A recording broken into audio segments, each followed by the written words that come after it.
Welcome. This is Megan Mitchell with Agents of Change Social Work Test Prep, and today I'm here to bring you our fourth segment in our ASWB practice questions.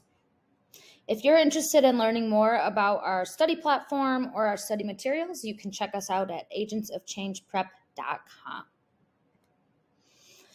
So, what do you need to know about practice questions? Here's a few tips that we suggest when you're working through practice questions. You got to complete the practice questions. Completing practice questions is just as important as studying content. You need to get your reps in with the practice questions. You need to have a strategy to break them down. You need to be able to know what the question is asking you.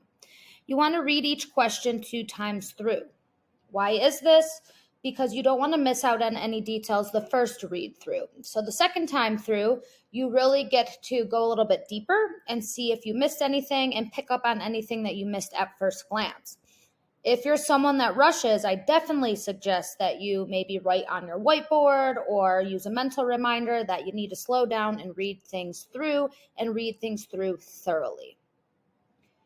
When you are reading a practice question, ask yourself, what is this question asking? If you don't know what the question's asking, you're probably not going to be able to answer it. So this can sometimes be tricky. Sometimes you might say, I have no idea what this question is asking. If that's the case, you want to go into your toolbox. You want to make sure that you are able to break down what the question is giving you in terms of context clues so that you have a better handle on what the question is asking. If you're someone that rushes, you want to read through all answer choices before selecting an answer. You don't want to say, I know it's B and move on to the next one. Every single answer choice is important, and you want to make sure that you're going through all of the answer choices using process of elimination to be able to answer the question to the best of your ability. So you really got to slow down, you got to think, and you want to make sure that you are using those critical thinking skills to make the best informed choice possible. So let's go ahead and jump into our first question. Practice question number 1. A social work supervisor meets with a supervisee who shares that they are sexually attracted to a client they have been treating for several months. What should the social work supervisor do first? A, discuss the need to co-treat the client while the supervisee works through this dilemma. B, process with the supervisee their feelings of attraction towards the client. C, help the social worker to end the therapeutic relationship with the client. D, discuss the need to report the supervisee to their state board for a boundary violation. Go ahead and read this one or take a pause and read it. This would be an ethics question. So you want to be thinking ethically, what do? You are the supervisor. Your supervisee is feeling some sort of sexual attraction to a client, and they've been treating this client for several months. What should the social work supervisor do first? Remember, we have to have a starting point before we work through other things. Okay, let's start eliminating. You always want to do process of elimination. It's going to help you out. It's going to improve your chances of getting it right. You want to eliminate anything too extreme. D is definitely too extreme at this point. Discuss the need to report the supervisee to their state board for a boundary violation. We're not to the stage that there's any boundary violation that needs to be reported yet. This supervisee has just stated a sexual attraction. We don't have enough information that they would need to be reported, right? And you need to think of what the supervisor is there to do. They're there to process things. They're there to give guidance, support. So D is out. It is too extreme. C is also too extreme at this point. Help the social worker to end the therapeutic relationship with the client. It might be appropriate, but we need to do some assessing of what is going on first. Is this sexual attraction causing the supervisee to not be able to do their job to the best of their ability? Is it causing a problem? Is it a block for the therapeutic relationship? So C is out, D is out, which leads us to A or B.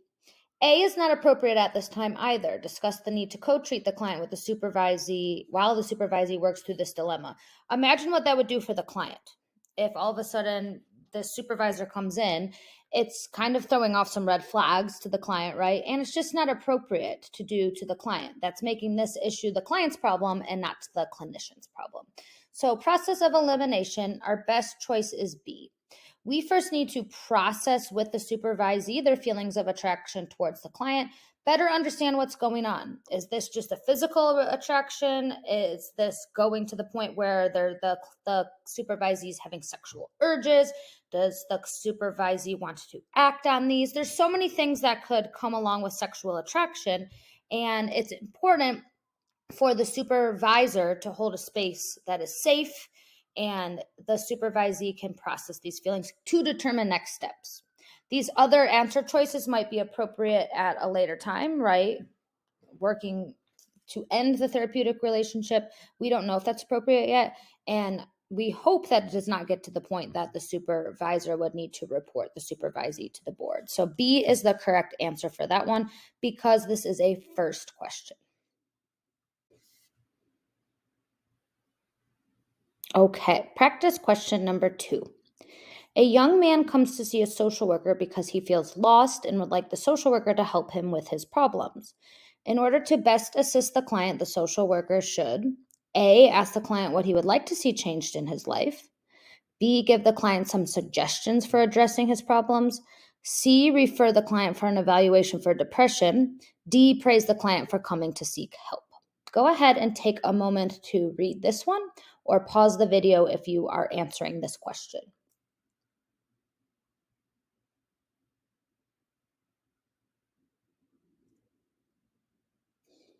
Okay. Client comes to you feeling lost. How do we help with his problems? And remember here, this question is asking, how do we best assist the client? So let's go ahead and use process of elimination. Ruling out the most extreme answer would be ruling out C. Refer the client for an evaluation for depression. We have no knowledge yet that that's necessary. Feeling lost does not necessarily translate to depression, and referring out is not appropriate at this time. So C is too extreme. We're ruling that out. I would also rule out D, praise the client for coming to seek help. That is a great step. We do want to make sure that we validate the client in that step to taking them to come in, but that's not going to assist them with the problem of feeling lost and wanting help with this situation. So C is out, D is out. We're down to A and B. Remember, we always want to be client-centered. We don't ever want to have a power dynamic or a power differential. So we would rule out B, give the client some suggestions for addressing his problems. The best answer here, meeting the client where they're at, working from a strengths-based approach, empowering the client. Ask the client what he would like to see changed in his life, right? We need more information, right? The client's the one who knows the client best. So we would want to first see what he'd like to see changed. That gives us something to work from, and then we can use that to conceptualize what we're going to do moving forward with this client. So the correct answer is A, ask the client what he would like to see changed in his life.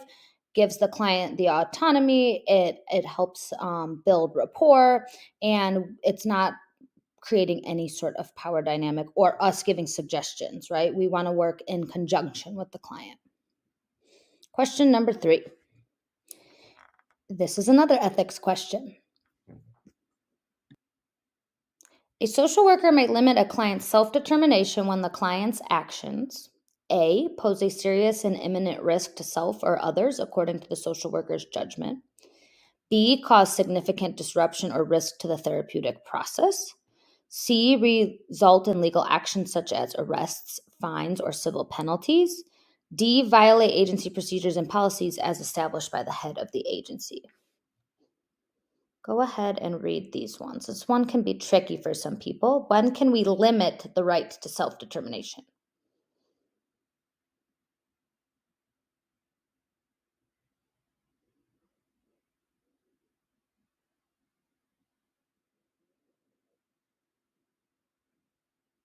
Okay, let's start eliminating here. We are going to rule out D, violates agency procedures and policies as established by the head of the agency. It doesn't matter what the agency's policies are. What matters is that we're respecting the client's right to self-determination, and we're following the code of ethics. And there's some agency procedures and policies that actually don't protect the client, so that would not be appropriate in certain cases. So D is out, right? Doesn't matter. We need to still respect their rights. Rights are rights. C is also out. Result in legal action such as arrest, fines, or civil penalties. We serve clients that have arrests, fines, or are facing charges due to civil penalties. We would not turn them away just because of this or limit their right to self-determination. That's not appropriate. If there is court mandated work, that's different, but that would come from a judge, and we would be working from a different lens if that were the case. So now we're to A. Do we limit self-determination if it poses a serious and imminent risk to self or others using the social worker's judgment, or when it causes significant disruption or risk to the therapeutic process? It's not good if there's a disruption or risk to the therapeutic process, but we do still respect the right to self-determination, right? There's many times that we still need to uphold confidentiality, and that could damage the therapeutic relationship. However, self-determination still needs to be honored. The time when we would limit self-determination is if we feel clinically that the client is a serious or imminent risk to self or others. This might include homicidal ideations, suicidal ideations, plan to harm. In those cases, we'd have intent to warn, and we'd have to go through the proper channels that way. So A is the appropriate answer. We can break confidentiality. We can limit their self-determination if we feel they're a risk to self or others. And that might be we need to put an involuntary hold.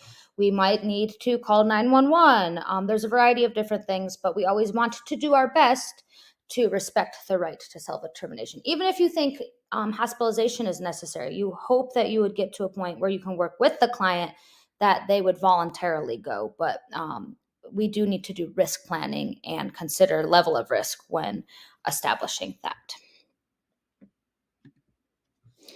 If you are looking for more study content, we have everything you need at agentsofchangeprep.com. We have blog posts, we have videos, we have self-care tips. Also follow us on social media, and make sure you subscribe to our channel if you want to get updates when we post new videos, because we do post those quite often.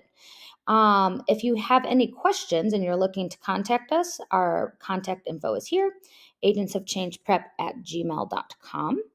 And lastly, of course, thank you for tuning in. I hope that you find this content helpful. And remember, you got this and you can do it.